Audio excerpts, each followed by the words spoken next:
The word local content is synonymous with the extractive industries. In Uganda, I think the phrase is new. It is most common in countries that have developed natural resources generally.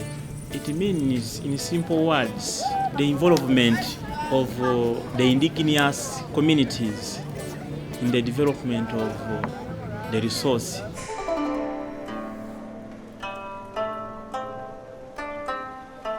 The natural resources such as oil and gas, once they are discovered in an area, the local communities tend to think that that's the end of poverty. In most cases, that is not correct unless strategic approaches have been implemented to actually chase the poverty. But the resources may come and the poverty remains, depending on how you manage them. I'm Rebecca Savagazi. I'm the District Natural Resources Officer, Wakiso District. I was part of the consulting team that prepared a physical development plan for the Albertine Graben.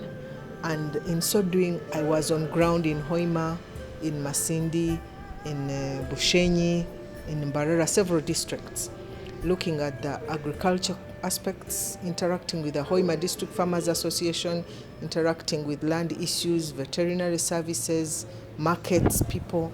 How do they see themselves ready to harness, to be part of this new development in this nation? We need to work together as the local government, and when this subject matter comes on board, oil and gas, we need to prepare our communities. The empowerment starts with the district. If the district is empowered, we shall ensure that the local communities are also empowered such that they can benefit from the oil and gas activities. Local content, of course, at the national level, is regarded as national content. National content in the sense that we are talking about utilization of available skills, available labor, available materials, available services in the industry. Currently in Hoima, if we gauge ourselves in terms of utilization of the industry in terms of local content, if we were to put ourselves on a scale of 100%, if we were to use a percentage, I would say it's around 10% of how the communities, of how the business sector, of how every other stakeholder is participating and benefiting from the industry. I would put it at around 10%.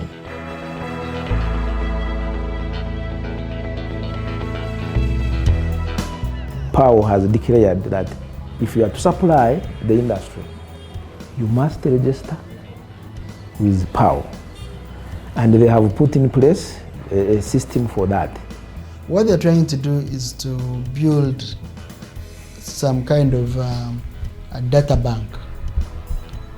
If you are, for example, a qualified plumber, they put you there. If you are a qualified welder, they put you there. If you are a certified electrician, they put you there. If you're an engineer, they put you there. So that at some stage, when someone is looking for plumbers, they do not have to go to newspapers to look for plumbers. They can just go to that database and look for a plumber, get their contact, call them and invite them to come and do an interview. Basically, it's a process which is actually a good process because it will mean that people have opportunities to be looked for in one place. So in that national suppliers database, how many Hoima people are there? Of course, at the national level, we have been getting figures. The foreigners who have registered and the Ugandans who have registered. But still those figures, we dispute them. If you go into the details, probably, you may find there are not so many Ugandans. Government has tried to prepare us for the oil and gas. They have put relevant laws, like protecting the local content. They have tried to extend to us the registration of companies. Like today, you can walk into URA offices and you register your company. Uganda Registration Services Bureau is there.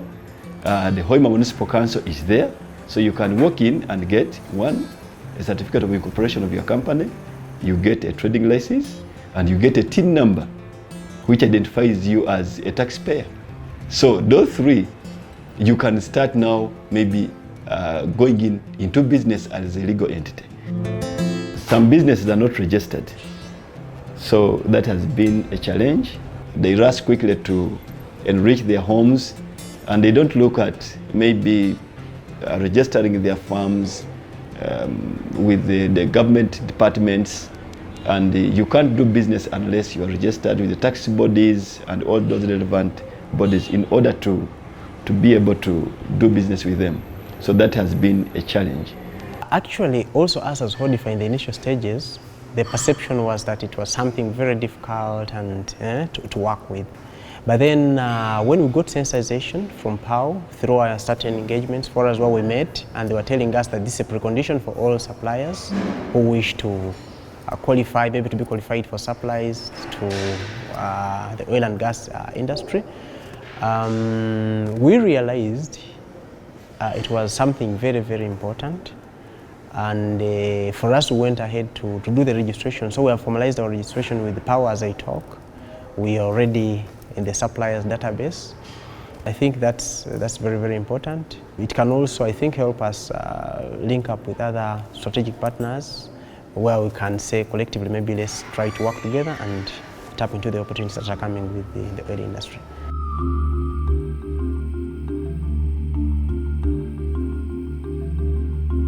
Most people here don't have registered companies. They work as individuals. Telling them to join as a group, it is very hard. Because if you tell them to supply, because for the oil and gas industry, it depends on the way you agree on the terms of payment. They don't pay cash. They will come and tell you at any time you want to supply, has suppliers food. We have 100 people. We want 100 trays of eggs. You're supposed to deliver them and you wait for the time of payment. If it is 1 month, you wait. But here people have little capital. The working capital is not enough. Someone cannot supply consecutively for one month. No, it is very hard. That's the problem that people are facing. Most people are complaining. They are not registered. Their companies are not registered. They don't register with URA. Those are the things which are needed to be registered on the national database. That's the big challenge that people are still facing. They have tried to open an office at the district, those of petroleum authority, so that people should access and get inquiries on how to register. But still people are still having that negative attitude. They don't want to work together. They have that culture. So what I can see to improve on that is they need some training or to be taught how to join groups to work together. The oil industry is a unique industry. For example, if you are to supply agricultural products, you must meet specific volumes and over a period of time. And since most of our farmers are small scale, they may not individually be able to produce these volumes. So what we are saying is that they need to come together. The farmers, if they are cooperative, they must come together and produce the volumes which are required. And then be able to supply these volumes consistently over a given period of time. And this is an area which has been a big challenge.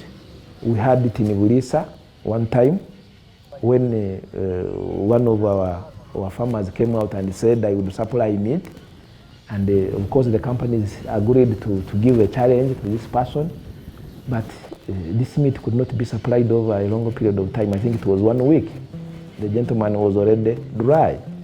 We also had a similar case for eggs. So this is a weakness with us as local governments, and we are trying to address that, to mobilize our farmers, to make sure they come into groups, they operate as groups. We are appealing to partners, NGOs and other organizations, CSOs, because as local governments, we don't have enough resources to do this work in the communities alone. So we need the NGOs to come in, we need the CSOs to help us. So that we mobilize these farmers into groups. We make them into cooperatives, which are entities that will be recognized by government to participate in the industry.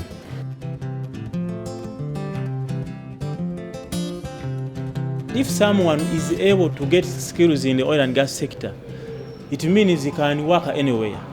In other words, the skills in the oil and gas sector are transferable. I want to give an example. If you are a welder in the oil and gas sector, it means you can weld anywhere in the world. If you are a farmer, if you supply good products in the industry, it means you can supply anywhere in the world. So if we are able to build the oil and gas sector, we can be able to transfer the skills and capabilities to other areas. Therefore, the oil sector can become the engine of growth. It can spur development of other sectors of the economy. That interlinkage between the agriculture, industry, and the other sectors of the economy can be key to transforming the country. To start business here in Hoima, I was living in Kampala and I was an engineer with the government. So I went private, but I would import workers from Kampala. So I looked at why shouldn't I train some people here, the locals, so that we can work to the standards. So I took them on in my company, but later I realized they need the technical training. So we have sponsored some students to go to the vocational, the VTIs, and we have employed some of them here. So that's how I also started the workshop, so that I can have some quality work that is in the method fabrication. And we have got a fully fledged workshop here, and we have been producing good work. So all the works I do where there is fabrication, we fabricate them from here. The ones we have used at the airport, we're using the oil companies, we fabricate them ourselves here. And they have been accepted. Only that the international companies have also been assisting us for the international certification. Yes, so like Q sourcing, they have been training our children for that in the VTIs of Himba. But we also train them here. When they come for skills, we take them on so that we can have a community that is really technical. The formal training, it has helped me to some of issues like asking for a job, like the way I came here. So, and I got many experience about welding and metal fabrication from there at school. Government, through the Ministry of Education, is working on a comprehensive skills development program to address areas of skilling, especially the vocational skills and technician skills, because they are key in the industry. So, the Ministry of Education is working alongside its agencies to ensure that we support the vocational institutions in this country and technical institutions to be able to develop the capability that will support the oil and gas industry. In this respect, probably to make some highlights, the government has been engaging with the CITA and the Guild. CITA and the Guild, they are certification bodies. The oil and gas industry requires international certification, and one of the certifications, especially for mechanical engineers and welders, is CITA and the Guild. Others are OPITO, there is NEBOSH, and others. St. Simon Peter's Vocational Training Center is a Catholic-founded institution that was started by the missionaries of Africa in the year 1985. As an institution, we have a mandate to train citizens and skill them with technical skills. I would recommend the government to really come up with the policies that can especially help privately owned institutions like St. Simon Peter's Vocational Training Center. I will give an example. We wrote a concept, and this concept indeed was about helping us to be accredited with an international certification center. Because all along we've been working with the Assessment and Skilling Center, St. Simon, we don't have an internationally accredited center. So we wanted to have this center. GIZ had helped us with the funds to conduct an assessment such that we can work closely to fill these gaps, such that we are able to get to this center. So we said, okay, fine, these are the gaps we have. How do we fill them up? in terms of equipment, in terms of infrastructure, in terms of human resource, mention it. So we came up with this proposal and we won, and we reached at the final selection, but we were ruled out by this government policy.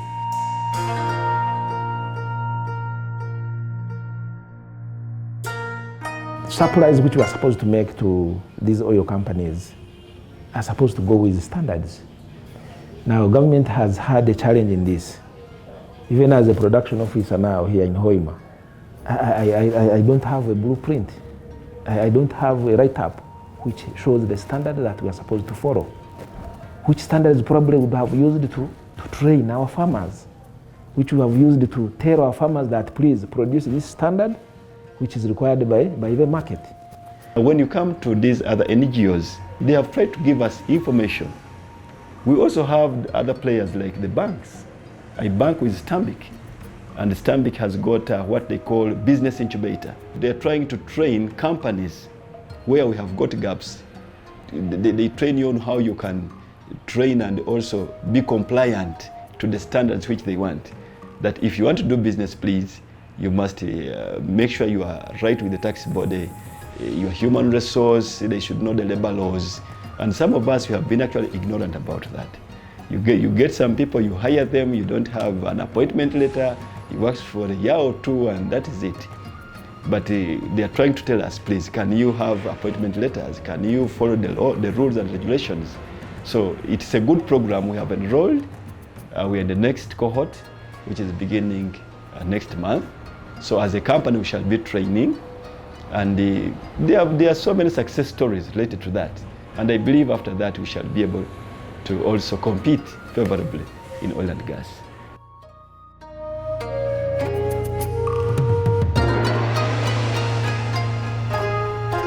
When you come to the clubs around, like I'm a member of Major Business Club, they have been linked to Uganda Investment Authority. When investors come into Uganda and they're interested in the Bunyoro side, they link up with Bunyoro Business Club. And in case there is any member who can maybe provide a service to this investor, is given an opportunity. I am actually a beneficiary of one. Yeah, there is a Devonish farm from Ireland. It came here to rear pigs, and they wanted to put up piggery houses plus a feed mill. And we got the chance to do that project. And however, it was a competitive one. We competed, but I won the tender. And it was around 1.5 billion. And I did it in just 6 months. So that's how also the business club has helped us to expose us to the big farm. Because when you don't come together as a group, there's no way now government can come in to help you individually. So it has also been a good thing. With the presence of Hoima District Farmers Association, with their experience in farming, in getting people together in groups to make farmer groups, you can't tell me tomorrow you have nowhere to fix yourself. Start small as a group, as a savings group, for instance. 5, 6, 7. I know in that savings group you have an executive. Get that executive. Let them reach Hoima District Farmers Association, for instance. Let them invite some competent people to come and take them through how one can register, how people can register in the database. If you can't manage register with Kampala, register under somebody else, under another organized team. For instance, Hodifa, they are organized. Most of us in Hoima are farmers. If they are organized, if they can't organize you to form your own independent team, join them so that you are part of them. What can work is partnerships. If people feel, for example, around the Graben, They can remain in their different associations, like you find in Masindi District Farmers Association, you'll find in Noya or Ntoroko, DFA or Kagadi. Chikuve now has come up also of recent. We could support the other upcoming farmers groups and they work collectively to be able to make supplies that benefit the entire group. Tukaikoramu katebe kaitu savinga kabakyara saving amagezi nago tukagatunga twayokoramu kunanka okwanika mukena bakaza twanika mukene business tukorakora business utekamu gurufu na baseja na bakazi nturwanisa ntukoraga buntu kuruga magezi ga maendeleo ya jamii. We started Hogacha from the MSF multi-stakeholder forums in Kampala at Grand Imperial. So as communities, after seeing that MYJ was helping us, so we decided to ask MYJ to help us and at least to organize ourselves, and then we start our own association such that we can help ourselves, not waiting for any other NGOs or any other person to come and help us.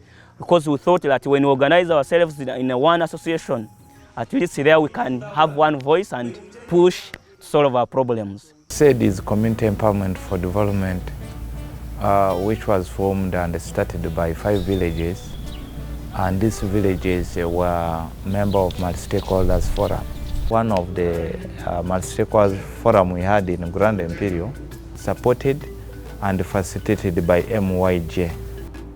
We had a model farmer by names of Yaranga John.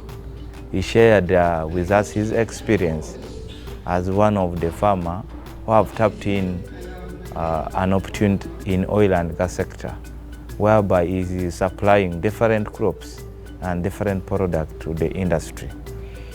So Yaranga was such a kind of a facilitator who uses experience, and on top of that was a common man who is not very much educated, but he used the opportunity surrounding him, like he had a little garden, but in that little garden he was earning beyond 20 million per season.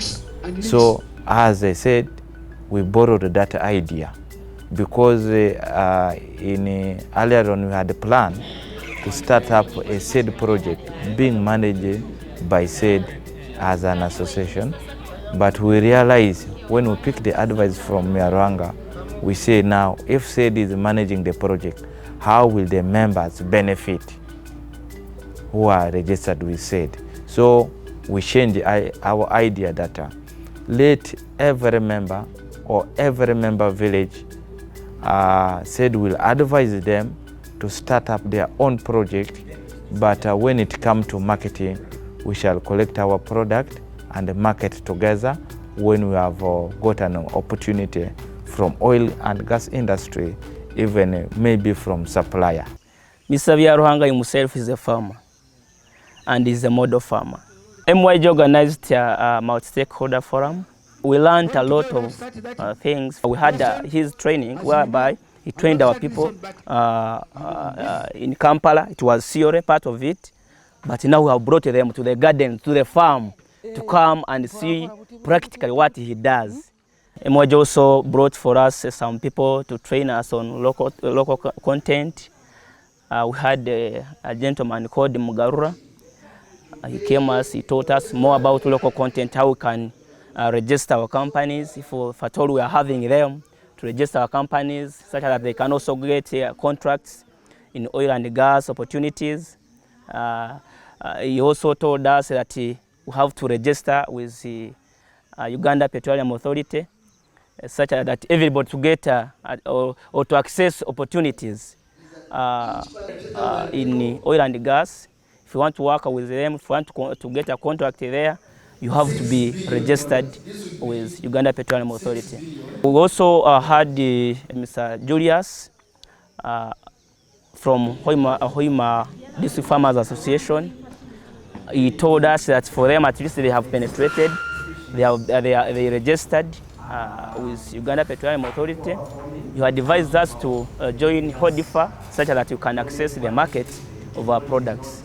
and he encouraged us to go back and at least organize our farmers, of which it's the same thing we are doing as Hogacha.